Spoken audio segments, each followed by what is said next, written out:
whawhewhi atu ma o wholofa atu si o atunu pele Samoa ili nei aso. O te whawhewhi atu fwoi ma o wholofa atu le au whainga nuenga tutofia le atua o lo lanto whawhalele manu iso o lawa se tafa o le nei atunu. Mātou te whawhewhi atu ai le suafa manu malo o le tātou wali i o Yesu Keriso. O le a tātou vi loa i le vi inga o saunia e le au whaipese. Yeah.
Maua se manatu po se autua le nei aso.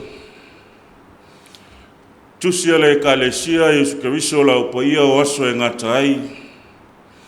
Tusi o le sau ma muli mai a tia.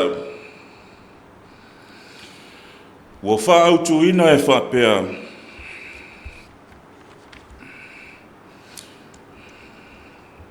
Sa ta ue le alii lo na nuu o siona. Sa ta ue le alii lo na nuu o siona. Tusi fai tau o maua ele tusi a mose o lo na mta upu e fitu. O te fia fai taua le fai upu e sifulu ma le valu. Ma sa ta ue le alii lo na nuu o siona. O na sa tasi o lantu loto.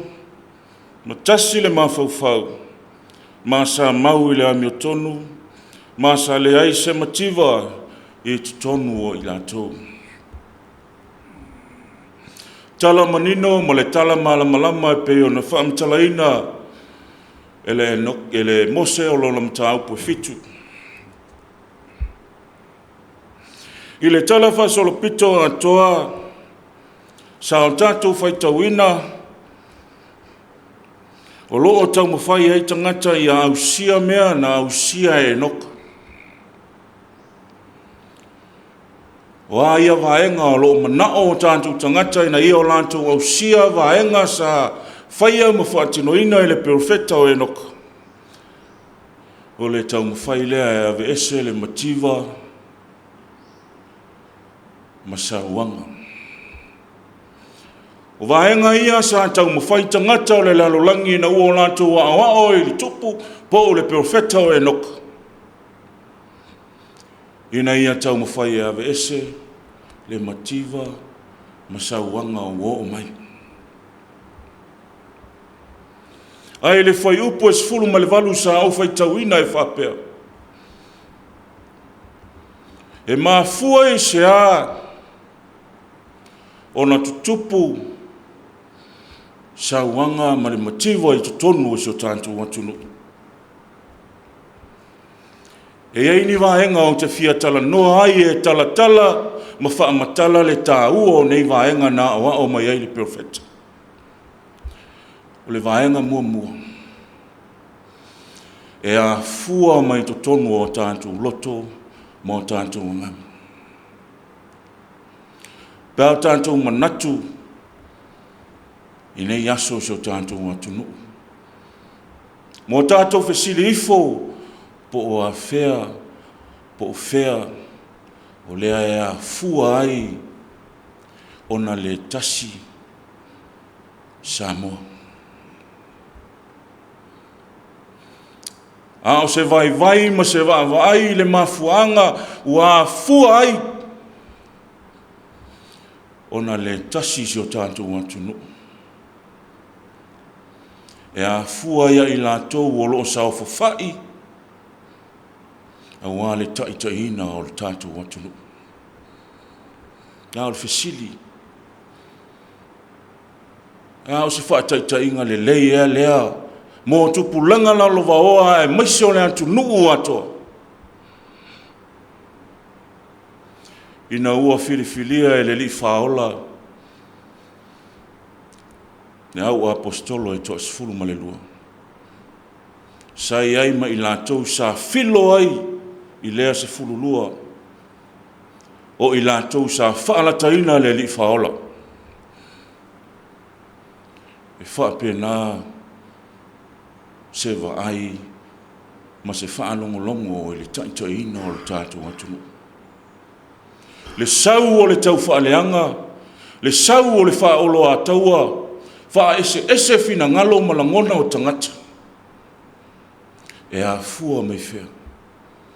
O tātou loto e le mama. O tātou loto e le tasi.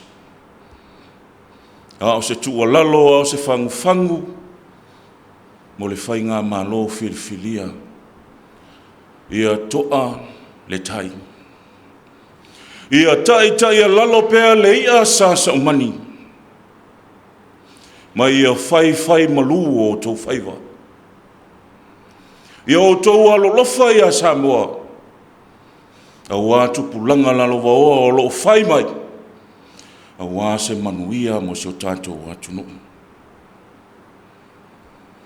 Whamanuia tele te mawhalelangi se o tātou atunu pele o Samoa.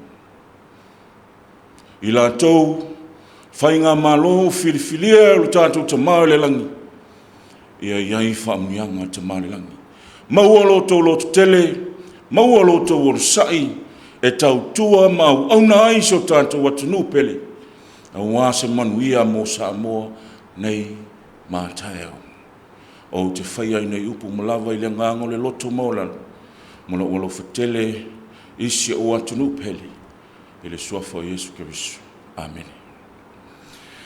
Lo mātou tamae o le langi. O le nganga o le fia ma le whaanga e tia o i mātou o lau whanau whaatutua.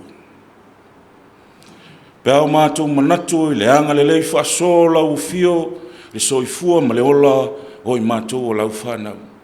I la mātou sāwa linga mata o le nei tausanga.